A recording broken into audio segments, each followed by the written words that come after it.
నా చాలా మంది ఫ్రెండ్స్ వాళ్ళు ఏమనుకుంటున్నారంటే అరే స్వాధీన్ చాలా హ్యాపీగా ఉన్నాడు రా, ఎందుకంటే వాడి దగ్గర కెమెరా ఉంది, వాడి దగ్గర మైక్ ఉంది, వాడి దగ్గర వీడియోస్ చేయడం క్యాపబిలిటీ ఉంది, వాడు ఫిట్నెస్ మేనేజ్ చేస్తున్నాడు, వాడు జాబ్ మేనేజ్ చేస్తున్నాడు, ఫుల్ హ్యాపీ.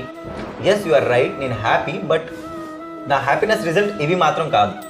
రియాలిటీ ఏంటంటే చాప్టర్ 2 శ్లోకం నెంబర్ 51లో శ్రీకృష్ణుడు అంటున్నారు, పార్థ నువ్వు కర్మం చేయి, దాని నుంచి ఫలితం ఎక్స్పెక్ట్ చేయక. ఇన్ కేస్ నీకు కర్మం వల్ల నీకు ఒక ఫలితం వస్తే ఆ ఫలితంతో నువ్వు అటాచ్మెంట్ ఉంచుకోక.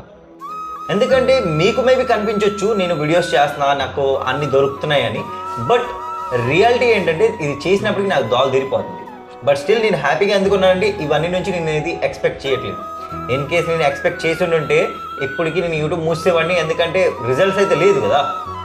అలాగే మనం కూడా అనుకుంటాం ఏంటంటే ఈ లోకంలో చాలా మందికి చాలా థింగ్స్ దొరుకుతున్నాయి, దానివల్ల వాళ్ళు హ్యాపీగా ఉన్నారు. ఒక్కసారి వాళ్ళ లైఫ్ డైరెక్షన్లో వెళ్ళి చూసి వస్తే మీరు యూటర్న్ కొట్టి దేవుడా నన్ను కాపాడు అని చెప్తారు. అందుకే మీ